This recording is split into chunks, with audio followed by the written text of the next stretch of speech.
Hello, welcome to Gardener's World. And after the glory and the glamour and the hurly-burly of Chelsea, I have to say it's very nice to be back in the garden. And there are jobs to do. A really good thing to consider doing at this time of year is the Chelsea chop. Now, the Chelsea chop is really pruning of herbaceous perennials round about the time of Chelsea Flower Show, so the middle to the end of May. Now, this is a geranium, a hardy geranium. It's called Blue Cloud. It's glorious, but it is huge, and it does tend to spill and flop.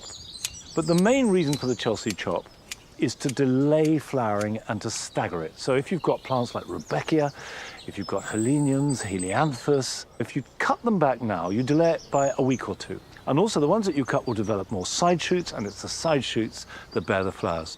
So simply get a pair of shears and cut back by about a third.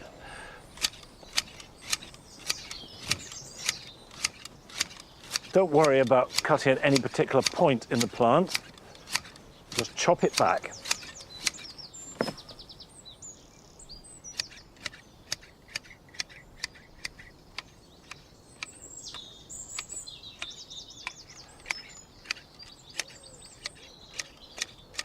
That's enough. There we go.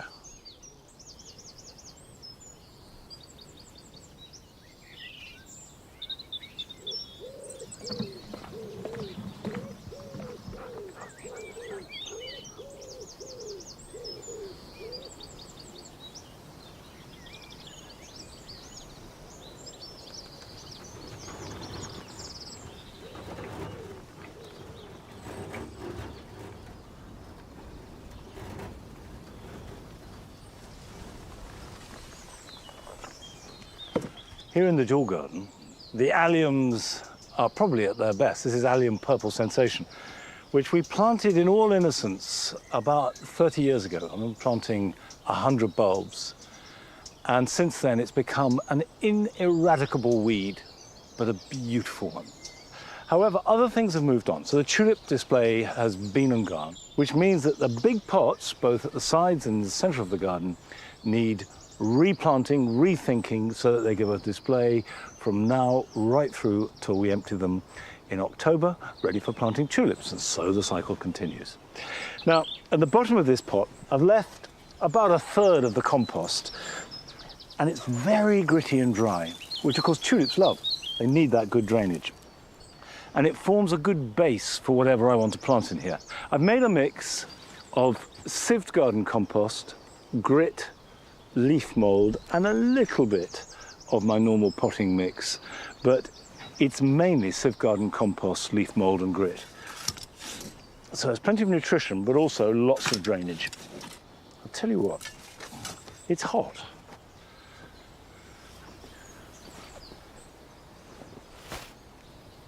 Okay.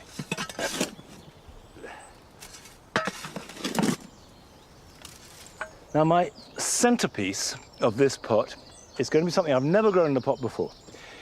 It's a canthus. And this is a Canthus spinosus. I've taken a section from a much bigger piece, which I dug up from the garden. Now, a canthus is a bit like the purple sensation alliums. Very difficult to get rid of out of a border once you've got it, but good for growing in a pot for that reason. Now, that's very floppy at the moment because I've dug it up and separated it from the rest of its plant. But if I put a bit of a support in, which I can remove later, just for the moment, that will keep it in place while I plant the rest of it up. I'm going to add 3 of these plants. These are Salvia amistad, cuttings that I've taken, that I've kept over winter and are growing. And amistad has 2 great virtues. The first is it has wonderful, rich purple flowers. And the second is that of all the salvias you can grow, it's the most adaptable and the easiest to grow in the most varied conditions. So that will go in there like that. So we'll put this here. It's competing with the stick, but we can make that work.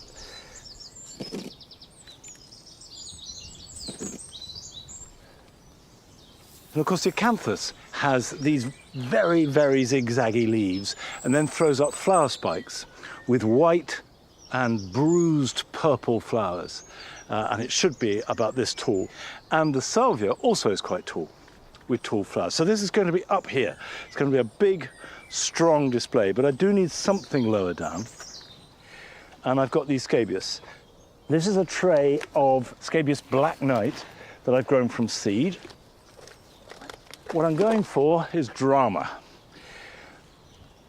Drama in every respect.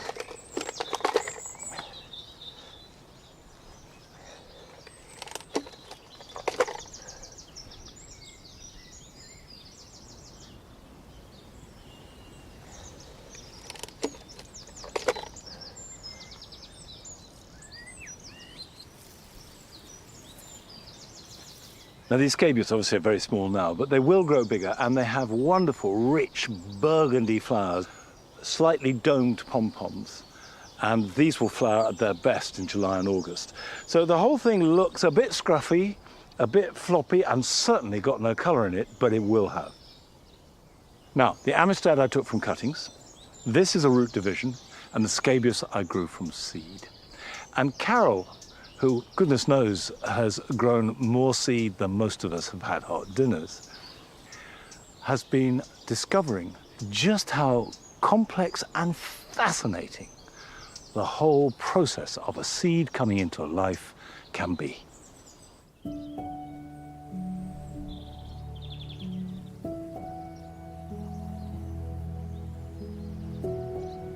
Science is now revealing that plants can compute.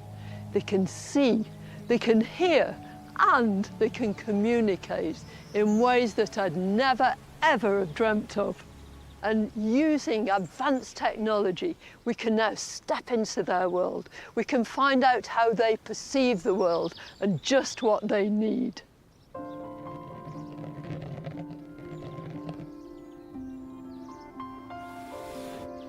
Seeds are splendid. They're just the most miraculous, the most magical, the most marvelous things there are. Just about every plant on the planet starts its life as a seed. Different forms, different sizes, different shapes, different textures, but within each and every seed is the potential to make a brand new plant. If I take this broad bean, this is one I've soaked. So I'm just going to chop this in half. And within it is all the food it requires, everything. The embryonic root, the radicle. This one's actually started to germinate, can you see, with this tiny little root here. And the cotyledon leaves, the first two seed leaves which come out, and then the true leaves, which gradually will turn this seed into a plant. But that's not all that's happening within a seed. As science advances, we're finding out more and more about the kind of processes which take place inside the seed. All seeds have these sensors which inform that seed when the conditions are perfectly right for it to get up and go and germinate. To delve deeper into the science behind seeds, I've arranged to speak to Professor Malcolm Bennett of the Hounsfield facility at Nottingham University. He's a world-renowned expert in the hidden life of plants. Malcolm, I must have been sowing literally thousands and thousands, possibly millions of seed. I've been doing it all my life and loving it, but I don't actually understand too much about what happens inside that seed.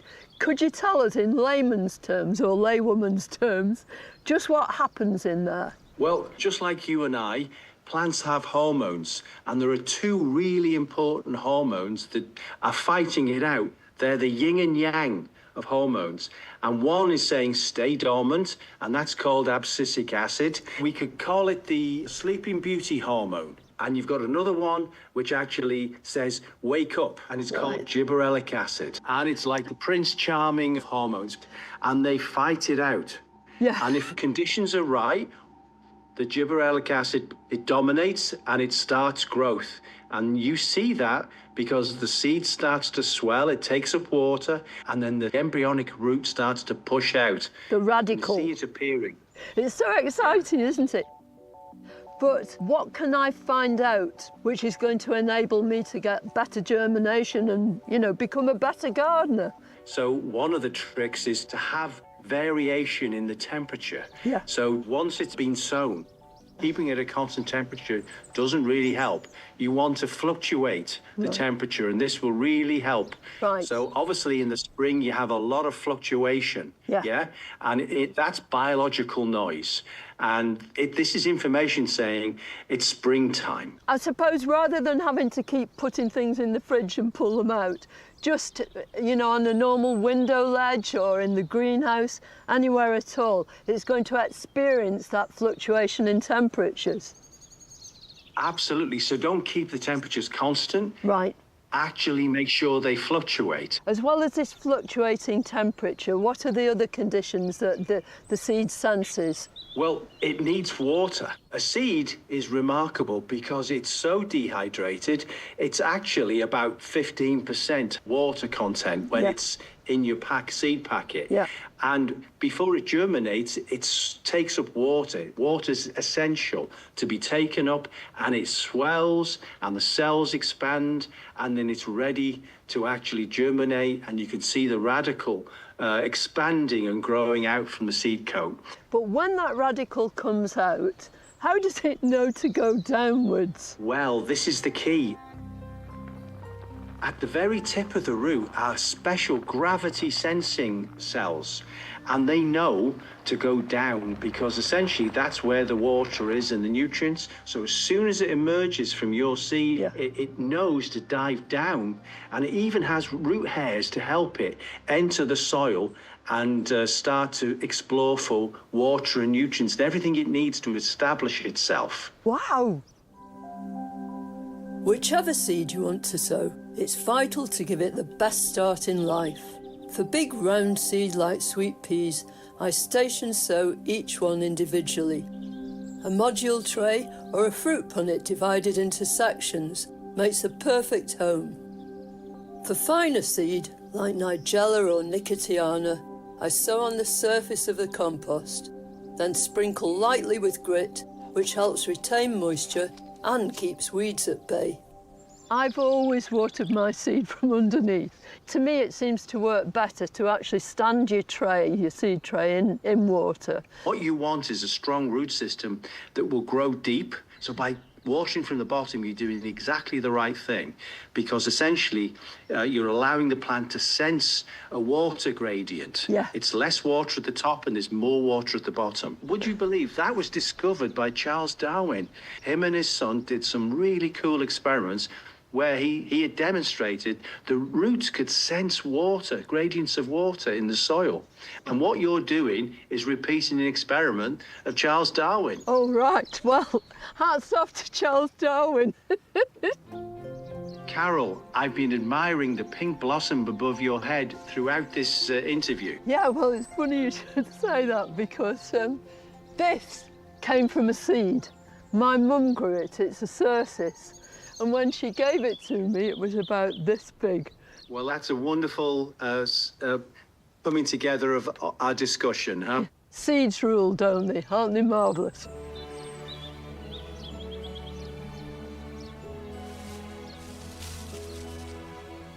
I just found that so exhilarating, so interesting. I'll never think about my seeds in exactly the same way again, because now I know so much more about why they grow, why they germinate, what happens. I've had quite a lot of success with my seed, but not in every case. Look at these. This is a calendula. It's called Indian Prince. It's one of my favourite pot marigolds.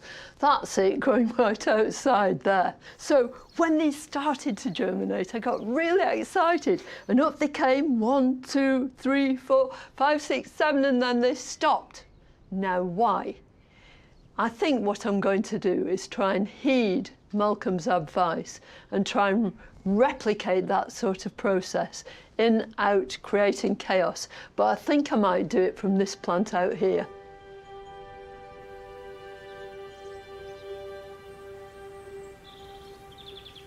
Well, look at my magnificent marigold. As well as making all these flowers, it has already set seed. And I'm going to do a bit of an experiment. I'm going to actually take one of these seed pods off.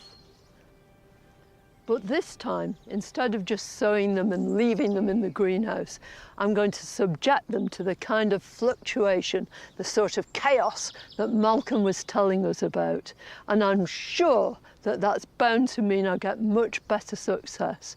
And that's the whole thing. What Malcolm says is not a contradiction of the sort of practice that I and lots of other gardeners have been engaged in. It just deepens it. It just lets us understand much, much better what happens with our seeds when they germinate. And therefore, it means we're going to be more successful at growing stuff from seed, of having more plants and becoming better gardeners.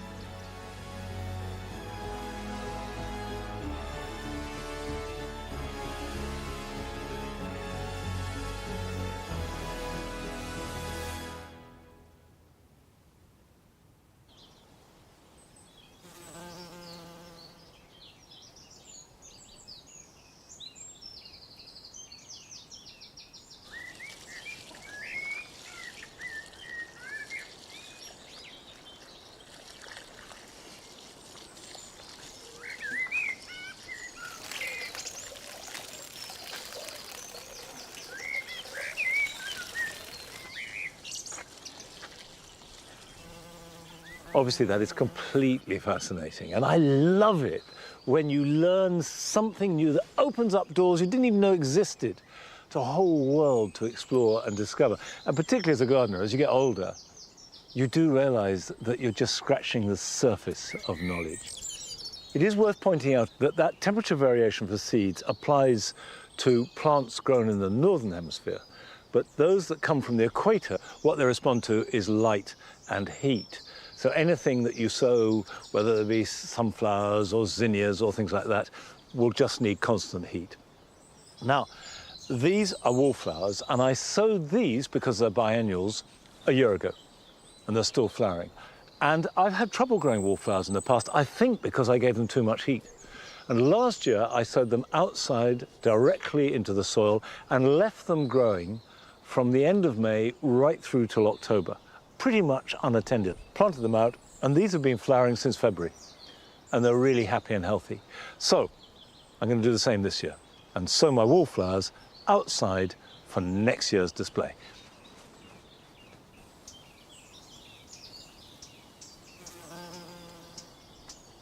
Come on.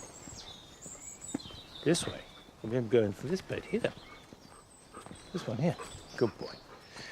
Now, what I've done here is chosen a number of varieties that for me are tried and tested, and also very much relating to where I want to grow them. So for example, I've got Fire King, wonderful mixture of oranges and reds, and really velvety and strong. I've got some from the Bedder series. The Bedder series were raised in Victorian times, and they're very reliable, they're very disease-free, and they're good. I've got Orange Bedder, Scarlet Bedder, and Primrose Bedder. So Fire King, here we go. So I'm using the board as a spacer. Just draw a line like that, and like that.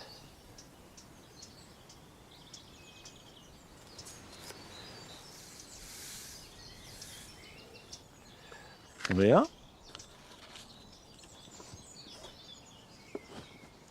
This is not something to do on a windy day. The seeds will blow away. Obviously, I'm trying to sow them as thinly as possible.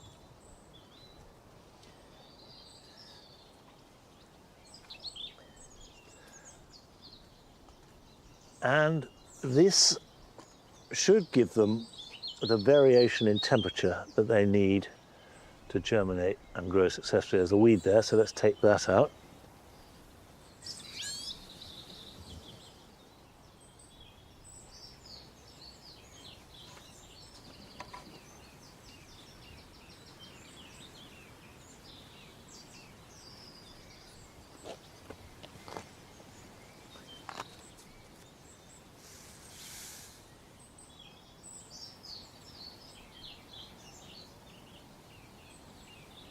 I will, of course, water these in. So just with a hose pipe, just spray them. But they are tough. They will grow with almost any conditions to be thrown at them. The only thing they don't like is being waterlogged. So as long as the drainage is good, they'll be very happy. Now, I always like going to see one of your gardens, and this time we're going south, across the channel, down into the south of France.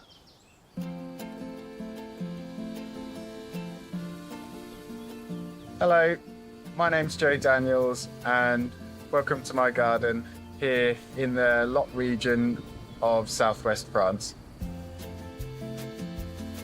I live here with my wife Emily, my 4-year-old son Sid and our spaniel Flo. So we've lived here now for about 8 years, and when we first arrived there wasn't really much in the garden at all other than scrappy grass, a lot of thistles and some old grapevines. And we actually got married in the garden and held the reception here. For that we grew a few cut flowers, and from there I really got a taste for growing, and there was never really a grand plan, but it just developed organically as my passion grew for it. So this area of the garden, it's planted up in a more of a naturalistic style. Currently, one of the key plants that's flowering is the Nautia arvensis, and that kind of floats through perennial grasses. That's later joined by the fennels. So there's always some good colour, good form, and some good forage for the insects and invertebrates here. One of the highlights of the garden at this time of year is the bearded irises. These are called Iris pallida. They've got this beautiful colour which catches the evening light absolutely beautifully. Now they do prefer more drained soils. Here we're on clay, so I've had to dig in some sand and some grit. But if you can give them the drainage and put them in a full sun position, they'll do really well for you.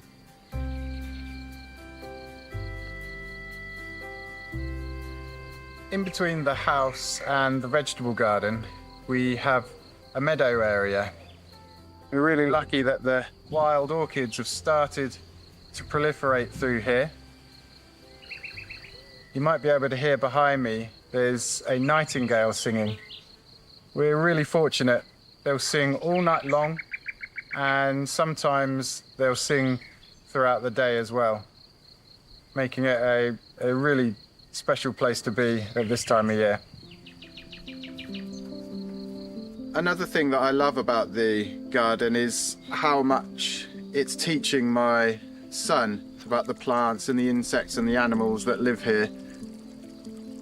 That's the new. Since moving here, the garden has become a huge part of our lives. We're never happier than just spending time, just being here in the garden all together. So that's it from me. I hope you've enjoyed looking around our garden.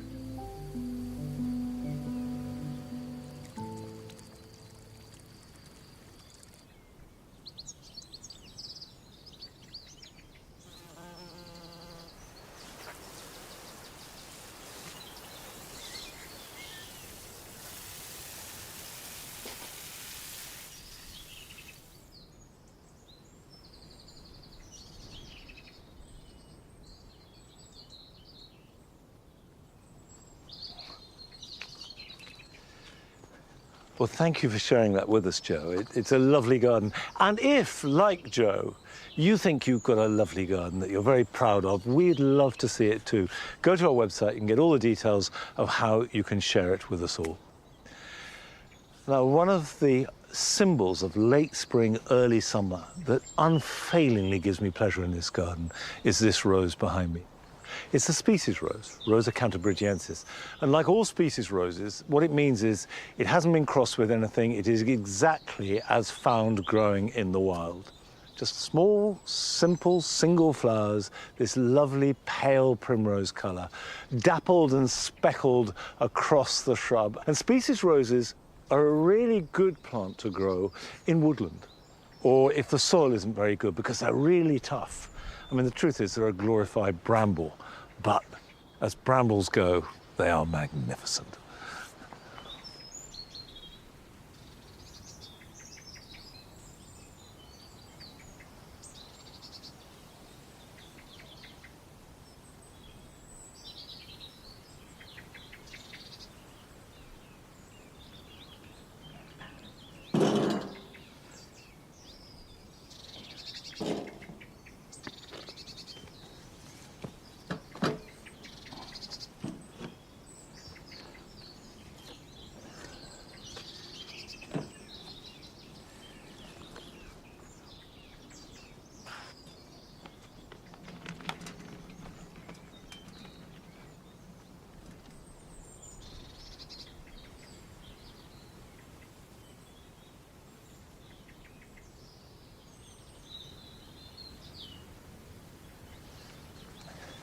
Now, a barrow full of plants is a luxury to be relished, and it's a joy, but it's appropriate because I'm slowly building up this woodland garden. And the key thing for any woodland planting is characterized by trees. Trees dominate it to a greater or lesser extent. So these trees up here, the leaves are opening out, and that's providing shade. Sometimes it's heavy shade, sometimes it's dappled light shade, but it's always shady to some extent. Then the other factor that trees do, particularly as we get into summer, is they suck up moisture out the ground. So even if the ground is quite heavy or there's quite a lot of rain, it will be dry. Now, a lot of plants go dormant, and that obviously applies to things like hellebores and snowdrops and the early spring flowers. But there are plants that not only will survive it, but actually thrive it and look good. And if you're making a garden, you want it to look good for as long as possible. And that's why I've got these tray of plants. Now I'm going to start with the Aruncus doicus, and it's got wonderful feathery plumes of flower in late summer. And they grow quite big. The foliage will grow about 1 metre high, and then the flowers rise above it. And they will flower from late summer into autumn. And they look fantastic. Put that there. And that there. I've got 2 types of geranium. This is a hardy geranium, and it's called Geranium nodosum. And absolutely is the best one for dark, dry places. And it flowers for a long time and starts flowering relatively late. As you can see, this is in flower now, and will go on flowering all summer long, and makes pretty good ground cover. This will be good. There we go. One in there and another there. All right. I've got another geranium, which is Geranium sylvaticum Mayflower. And this flowers from mid-spring to midsummer, and you can see it's got a richer colour. It's a bit bigger, it's richer. Dappled shade is really what it likes best, rather than heavy shade. I think we can put this in here like that, and maybe like that.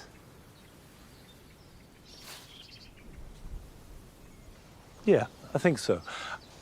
I'm very happy to change my mind about planting, and I also often move plants after I've planted them. I try not to do that because obviously plants don't like it, but if you do it soon after planting, they barely notice, and especially if you water them really well when you've moved them. Finally, I've got foxgloves. I love foxgloves, absolutely love them, and they are the perfect plant for light shade. They're woodland plants, but not heavy shade. And of course, they'll grow to about 3 foot tall. So they will rise up, and brilliant flowers from the end of May to the end of June.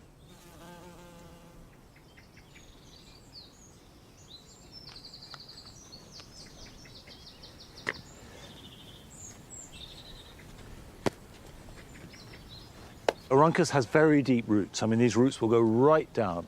So as long as this gets a good soak in winter, and of course in summer the rain is kept off by the canopy of the leaf, but in winter it can get really wet and those roots will find it. Okay.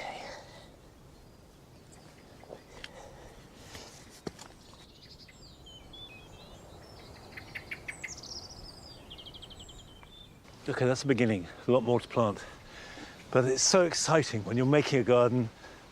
There's this sense of something coming into creation, something bigger than you.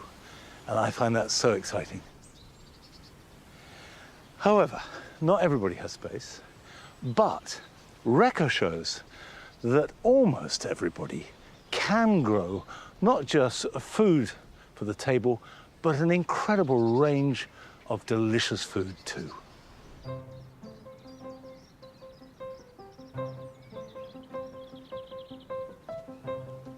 I love a challenge, and I love to grow anything edible, especially if the opportunity is right outside my front door.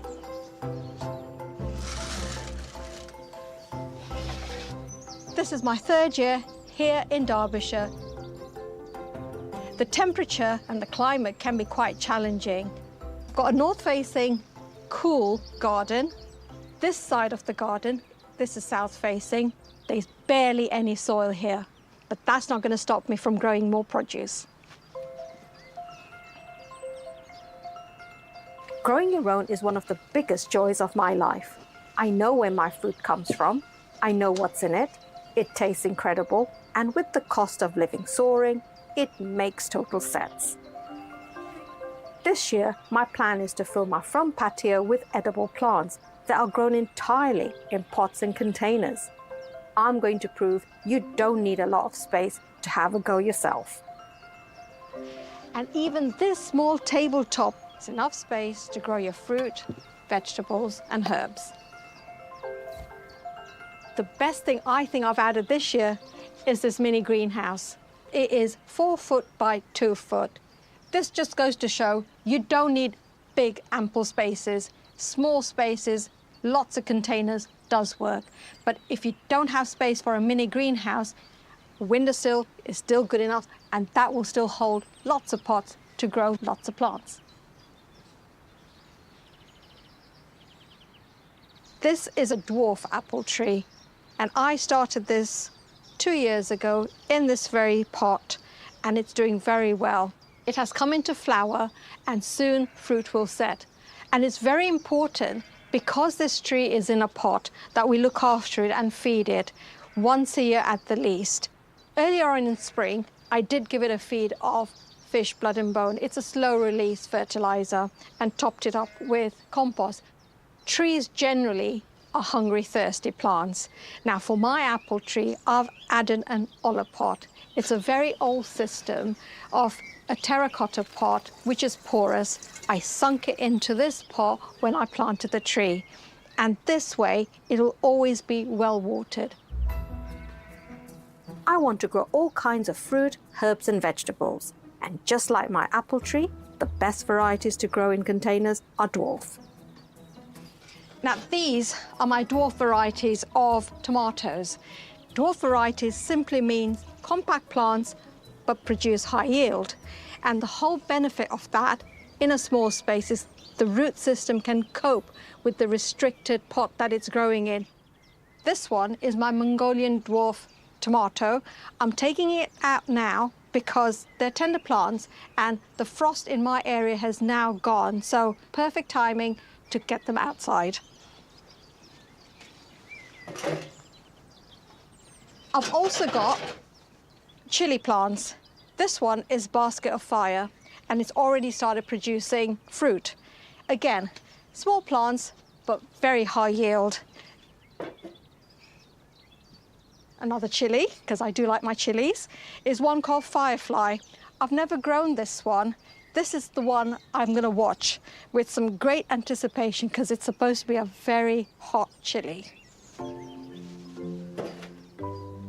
Growing any plants all summer long in a container or pot is going to demand extra feed and water.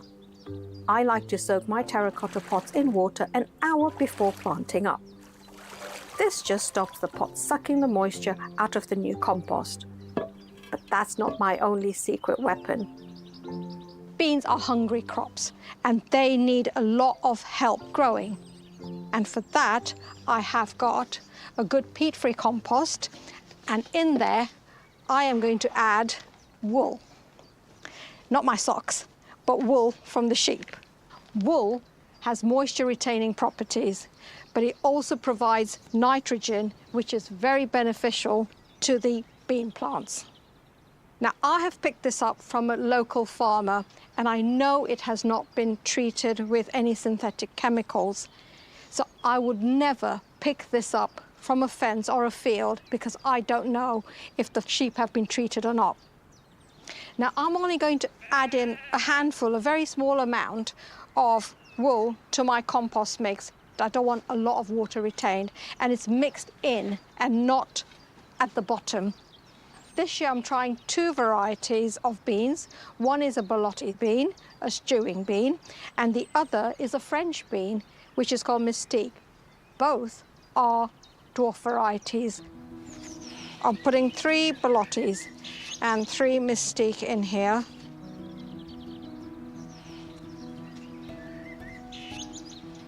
Now, it may look like I'm cramming a lot of plants in here, but they're dwarf variety, but it also means I don't need to stake it up like a climbing bean. Next to my beans, I'm also adding in some nasturtiums. These make great companion plants, as they will act as a sacrificial crop, luring away green and black fly away from my bean plants.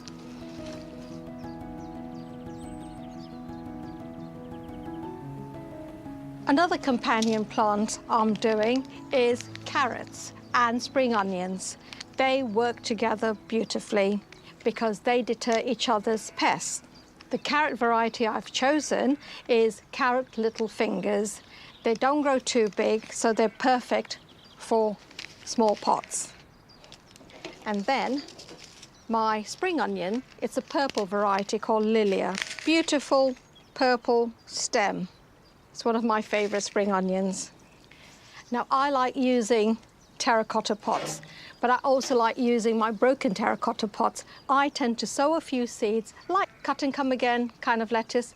But the one thing with lettuce is you need to keep it in the shade, otherwise it will bolt.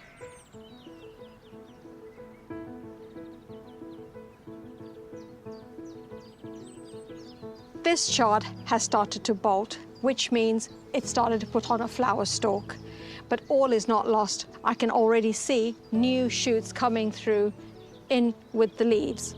Unlike lettuce, which will taste bitter when it bolts, chard is quite forgiving, and it will keep on giving even once I've taken the top off.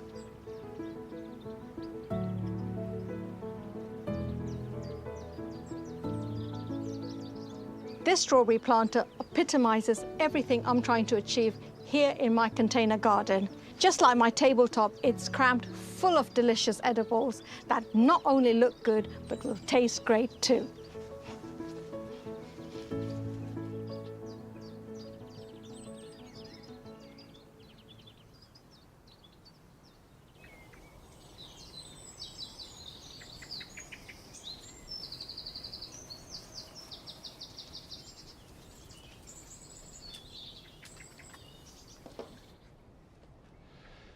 It is amazing, the range and variety of foods that you can grow in a relatively small space.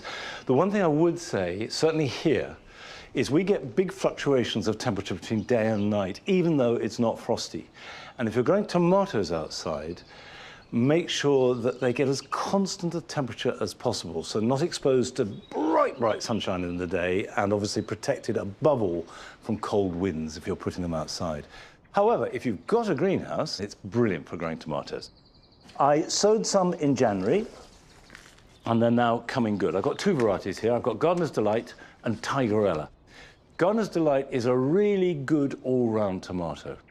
You can grow it outside, you can grow it inside, you can eat it raw, you can make sauce with it, you can roast with it. It's very tasty, it's pretty reliable, and crops well. Tigerella obviously is orange and striped, very tasty to eat, well, sweeter than Gardener's Delight, but both of them really good here. Now, I plant them using the string system. So what it means is burying the string around the roots. Right, what I do is make a hole, put the string in the bottom of the hole, And you don't need to tie it round. What I do is tie a knot so it just catches on the bottom of the roots. Because as the roots grow, they will anchor the string really well. So we put that down in the bottom of the hole, put the roots on top of it, like that. Make sure the string is nice and tight,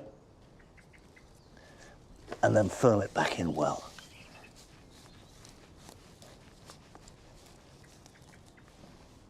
And just twist it round the string, like that.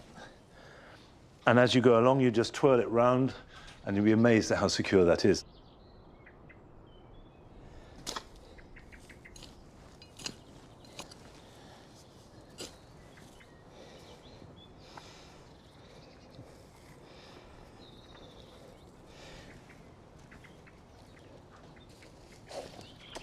You should plant tomatoes deeply, burying them right up to the first set of leaves.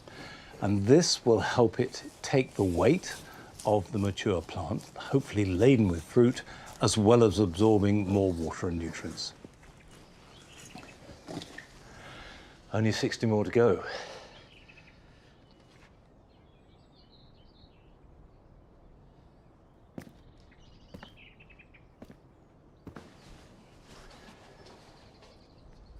If you're growing them in rows, which essentially these are, you only need a couple of feet between each tomato. That's plenty. And if you do put them further apart, you'll get more plant, but not necessarily more fruit.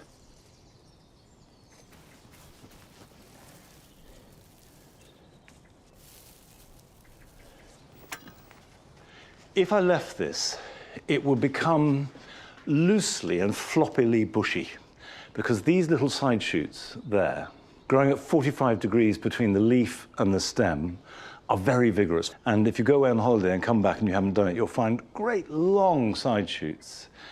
And you want to nip them out, not daily, but certainly weekly.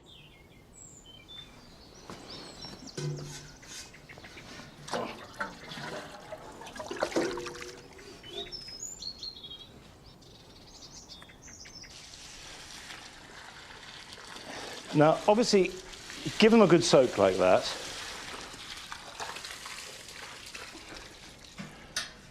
And that will do for a week. Far better to give them a soak once a week than to water them every other day with a spray. There are two problems about overwatering. The first is you get very lush growth, but not enough fruit. And then when you do get fruit, they split. And then you get disease in the split.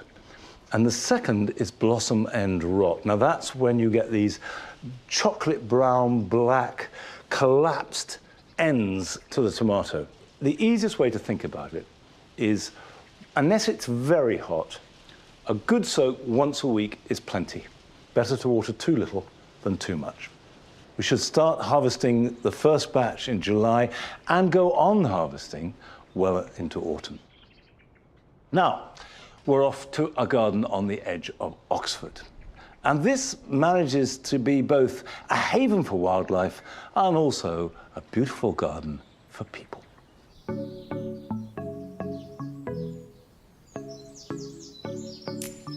I do think our garden and other gardens like it and connected up together are replacing some of the wildlife habitats that we've lost in the open countryside.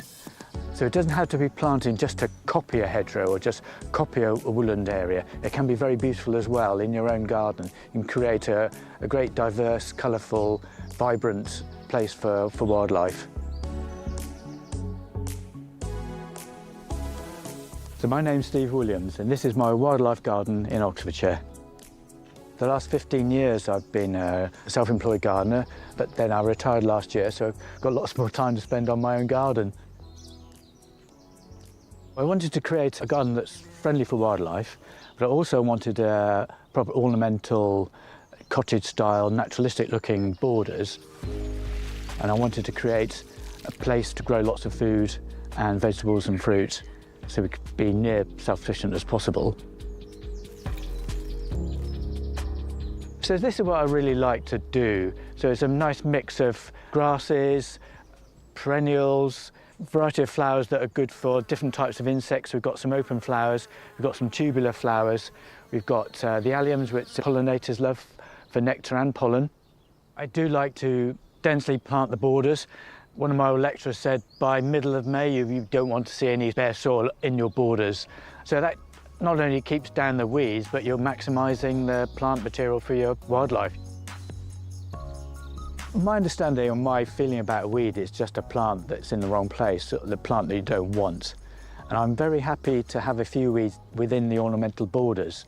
As you can probably see, there are some wild grasses in the borders, which I think are quite ornamental, but there are several butterflies, the brown butterflies in particular, that lay their eggs on those grasses. Oh, sorry, it's the sparrowhawk just went whizzing behind you there.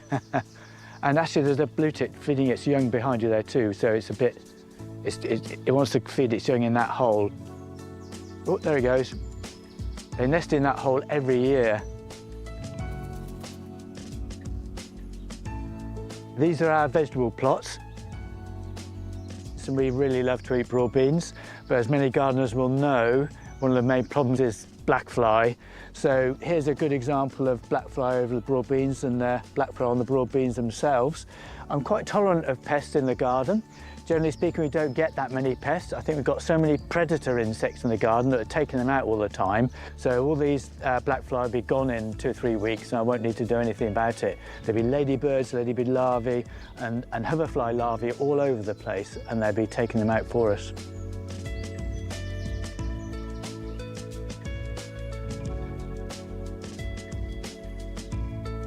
This is our wildlife pond. It's such a great centre for wildlife. If you put a pond in your garden, you're going to many times increase the wildlife potential of your garden, the biodiversity. Having a pond here like this, you need a wild area around it to support all the insect life that's coming and going into the pond. The frogs and newts got some cover. Got a log pile there at the end of the garden for the hibernating frogs and newts. We've got an area of open water. It has to be kept open over a period of time. And we've got a boggy area too, so it's trying to make the pond as diverse as possible by having dry land, a bog area, then open water.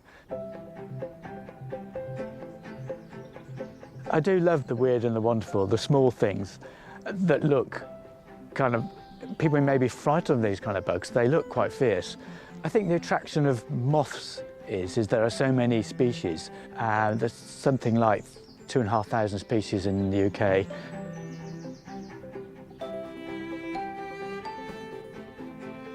I bought this light trap, so it'll catch moths that are attracted to light at night. We like to survey what we have in the garden. We've had about 250 species over the last few years. So we're going to have a look now, and this is quite a good catch already. See the 3 or 4 species in here already. A really wonderful sounding moth species here, Cetaceous Hebrew character. There's a species there that's really pretty, very easy to identify. The range of moths will reflect the diversity of plants you have in your garden, basically. So having a huge range of plants, native and non-native, really benefits a wide range of moths. So that's what we aim to achieve here, with some success, it seems. This is the popular hawk moth. As you can see, it's a beautiful, large moth. I think it's just amazing. Up against a tree, you kind of lose it in the camouflage. Looks just like a frayed leaf. And why wouldn't you want this in your garden? Why wouldn't you want to grow plants that help this moth along?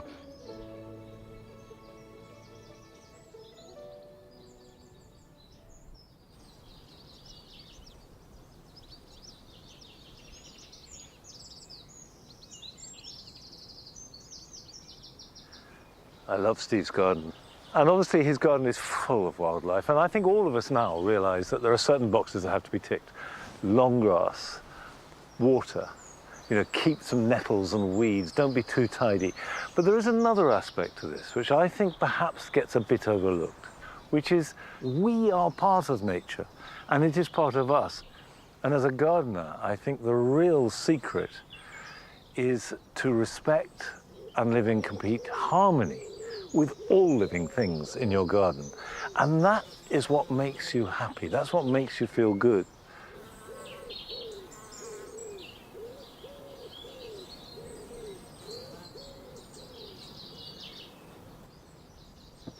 That's it. Okay, Nip. Come on.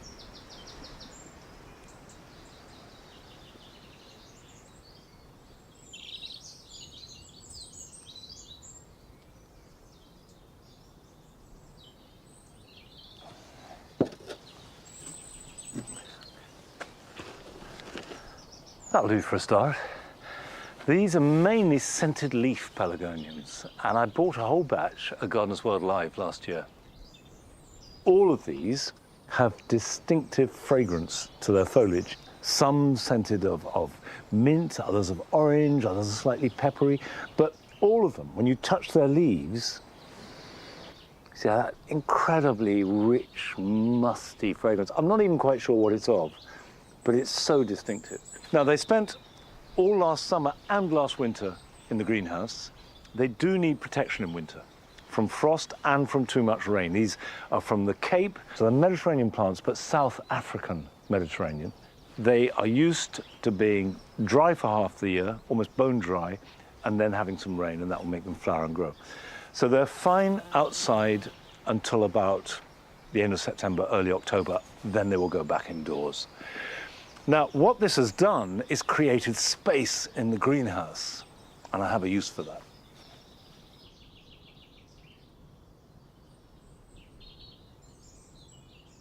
It's not an empty space for you. You've got new plants. How are you? I haven't seen you for 5 minutes. These aeoniums and the rest of the succulents have been stored in here over winter, and they've been crammed in. And what I want to do this summer is move them across, give them some space. Woohoo! They're really heavy. Now, let's have a look at this, because this is a special case. This is a flower that you can see is now over. When aeoniums flower, they die. However, not the whole plant, just the stem. So, once you've enjoyed the flower, you need to cut it back. And it's no good just deadheading it, because nothing else will be produced. No leaves, no flowers. So you need to go right back to the base there. And that now is spent. That's compost. However, the rest of the plant will be fine. Now, this doesn't look so healthy. You can see that's drooping a bit. And those probably just need some water. Aeoniums can be bone dry all winter, but they need a bit of water in spring, and probably watering once a week. They will grow outside. I have planted them in the jewel garden before, and I might even plant some more in there. So that needs water. But you can see that absolutely doesn't. If they're looking healthy and looking upright, you don't need to water them. Because like all succulents, they store their water. They don't drink through their roots. They take the water up into their leaves through their roots and then draw upon it as and when they need it.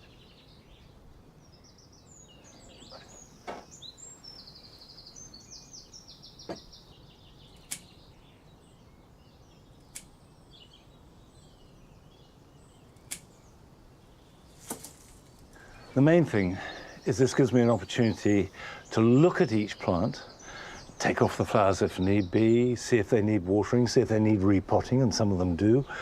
Generally, just give them a little bit of attention after a long winter, and then give them a little bit more space to breathe. Now, while I'm finishing my job, here are your jobs for the weekend.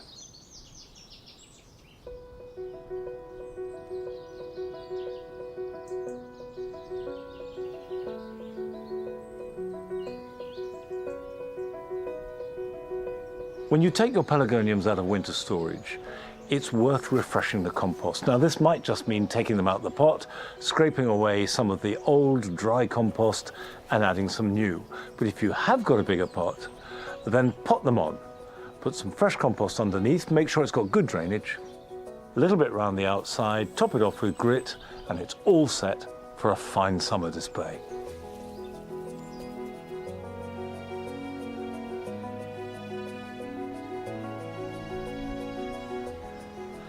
Broad beans are now growing fast, and they can get top heavy and be knocked or blown over, so they need some temporary support.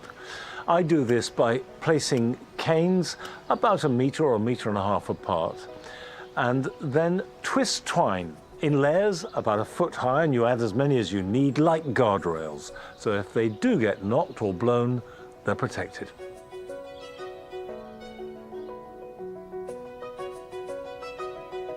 It's now time to sow pumpkins and squashes.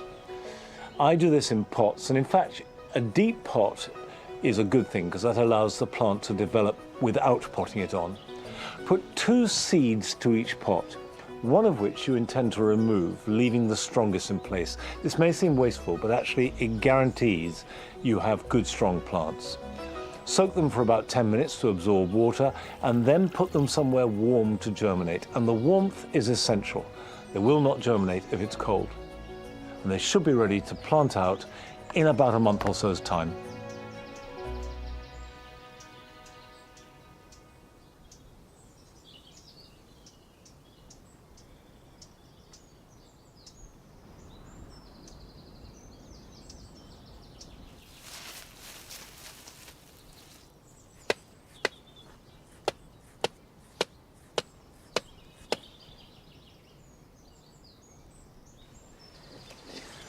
These are the grass borders, and every year this narrow path completely disappears under the growth. I mean, at this stage it's not too bad, but in a month or so all these plants just move in together. So I've learnt to sort of keep the path protected and clear early as possible, and I'm using these hurdles that I make in the winter specifically for this purpose.